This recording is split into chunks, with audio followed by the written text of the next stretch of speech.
Hi hello வணக்கம் நண்பர் நண்பி நான் உங்கள் அரவிந்த். ஸோ இப்போ பட்ஜெட் செக்மெண்ட்டில் 5G ஸ்மார்ட் ஃபோன்ஸ் நிறையவே மார்க்கெட்டில் வர ஆரம்பிச்சிருச்சு. அந்த வகையில் நம்ம இந்தியன் பிராண்டுக்கிட்டேருந்து லாவாகிட்டேருந்து லாவா ஸ்டோம் 5G அப்படின்ற ஒரு பட்ஜெட் 5G ஸ்மார்ட் ஃபோனை இன்றைக்கி இந்தியன் மார்க்கெட்டில் எடுத்துகிட்டு வந்திருக்காங்க. ஸோ இந்த 5G ஸ்மார்ட் ஃபோனில் என்னெல்லாம் கொடுத்துருக்காங்க, என்ன மாதிரியான விஷயங்கள் இருக்குது, என்ன ப்ரைஸிங் எடுத்துகிட்டு வந்திருக்காங்க அப்படின்ற அந்த டீட்டெயில்ஸை பற்றி தான் இந்த வீடியோவில் நம்ம டிஸ்கஸ் பண்ண போகிறோம். ஸோ ஃபஸ்ட்டு இந்த லாவா ஸ்டோம் 5G இந்த ஸ்மார்ட் ஃபோனுக்கான லுக் அண்ட் டிசைன் அப்படின்னு பார்க்கும்போது ஆக்சுவலி லுக் அண்ட் டிசைன்லாம் ரொம்ப இனோவேட்டிவாக புதுசாலாம் எதுவுமே யோசிக்கல. யூஷுவலான ஒரு லுக் தான், ஒரு பிளைனான டிசைன், பிளாக் அண்ட் கிரீன் அப்படின்ற ரெண்டு கலர் ஆப்ஷனில் கொடுத்துருக்காங்க.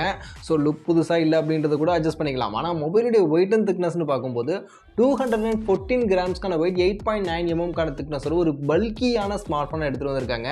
ஸோ ஏன் இந்த அளவுக்கு பல்காக இந்த அளவுக்கு ஒரு வெயிட்டோட எடுத்துகிட்டு வந்திருக்காங்க அப்படின்னு தெரியல. ஆனால் இது ஒரு பட்ஜெட் செக்மெண்ட்டுக்கான smartphone. So budget segment அப்படின்னும் போது அதில் அந்த அளவுக்கு ஃபீச்சர்ஸ் சென்சார்ஸ்லாம் ரொம்ப யூஸ் பண்ண மாட்டாங்க. அண்ட் பேட்டரியுமே 5000 mAh தான் கொடுத்துருக்காங்க. பட் அப்படி இருந்துமே இந்த மொபைலுடைய வெயிட் 214 கிராம்ஸ்க்கான வெயிட், 8.9 mm திக்னஸ் அப்படின்றதெல்லாம் கண்டிப்பாக இந்த ஸ்மார்ட் ஃபோனுக்கு ரொம்பவே பல்க், ரொம்பவே பெருசாக இருக்குது அப்படின்னு நான் சொல்லுவேன். இந்த செக்மெண்ட்டில் கண்டிப்பாக வெயிட் அண்ட் திக்னஸ் யாவது இன்னும் ஸ்லிம்மாக, இன்னும் கொஞ்சம் வெயிட் கம்மியாக கண்டிப்பாக இந்த ஸ்மார்ட் ஃபோனில் கொடுத்துருக்கணும். நம்ம சரி, வெயிட் அண்ட் திக்னஸ் இப்படி போயிடுச்சு. மொபைலுடைய ஸ்பெசிஃபிகேஷன்ஸ் என்ன கொடுத்துருக்காங்க, ஸ்பெசிஃபிகேஷன்ஸ் பெட்டராக இருக்கான்னு பார்த்தீங்கன்னா, ஃபஸ்ட்டு மொபைலுக்கான டிஸ்பிளே 6.78 இன்ச்சஸ்க்கான சைஸில் இருக்குது. ஃபுல் ஹெச்டி ப்ளஸ் ரெசல்யூஷனில் தான் கொடுத்துருக்காங்க. எல்சிடி பேனலுக்கான டிஸ்பிளே தான்.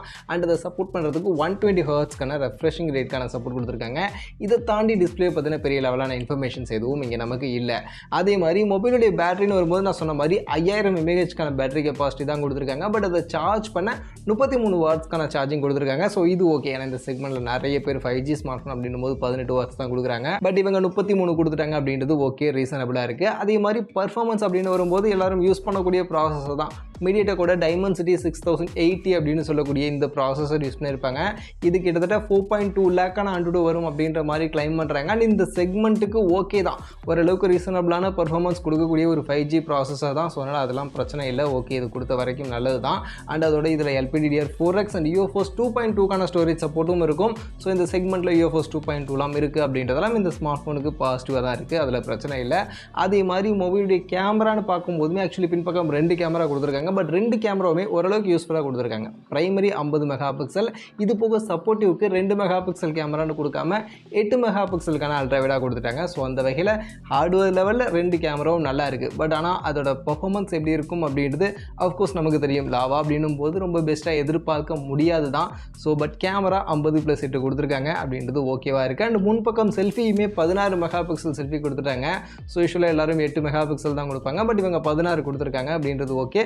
பட் கேமராவுடைய பர்ஃபார்மன்ஸ் சைடில், சாஃப்ட்வேர் சைடெலாம் கொஞ்சம் கண்டிப்பாக லாவா இன்னும் நிறைய இம்ப்ரூவ்மெண்ட் பண்ணியே ஆகணும்.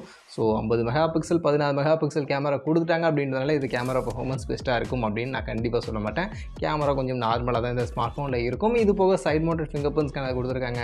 சிங்கிள் ஸ்பீக்கர் தான் இருக்குது. 3.5 audio jack, dedicated SD card மாதிரி விஷயங்கள் எல்லாமே கொடுத்துருக்காங்க.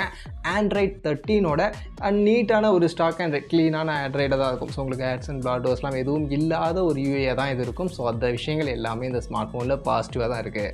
அண்ட் இந்த ஃபீச்சர்ஸ் எல்லாத்தையும் சேர்த்து இந்த ஸ்மார்ட் ஃபோனுக்கு அவங்க செட் பண்ணிருக்கக்கூடிய ப்ரைஸிங்னு பார்க்கும்போது ஒரே ஒரு வேரியண்ட் தான் கொடுத்துருக்காங்க. 8GB RAM 128GB ஸ்டோரேஜ் அப்படின்ற இந்த ஒரே ஒரு வேரியண்ட்டோட 13,500 அப்படின்ற ப்ரைஸிங்க்கு லான்ச் பண்ணியிருக்காங்க.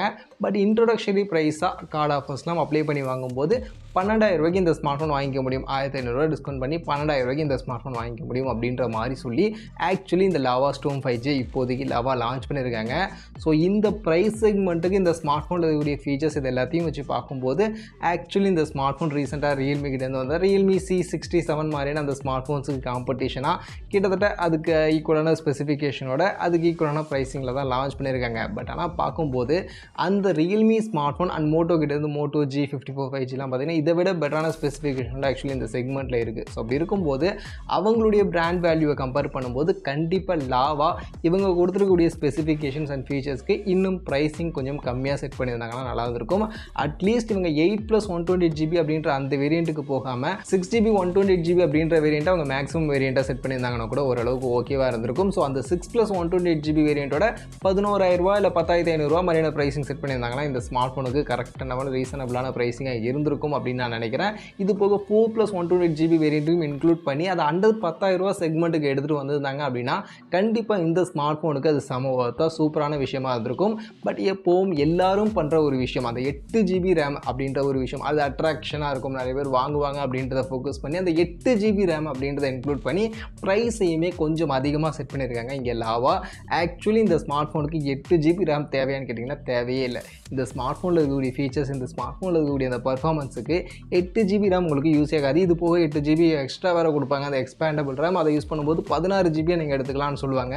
ஸோ அவ்வளோ ரேம் ஆக்சுவலி இந்த ஸ்மார்ட் ஃபோனுக்கு தேவையே படாது. ஸோ அப்புறம் எதுக்காக கொடுத்துருக்காங்கன்னா ப்ரைஸிங்கை இன்க்ரீஸ் பண்ணணும் அப்படின்ற ஒரு காரணத்துக்காக மட்டும்தான் ஆக்சுவலி இங்கே 8GB ரேம் அப்படின்றது கொடுத்துருக்காங்க. ஸோ அதுதான் எனக்கு இந்த ஸ்மார்ட் ஃபோனில் பிரச்சனையாகவும் படுது.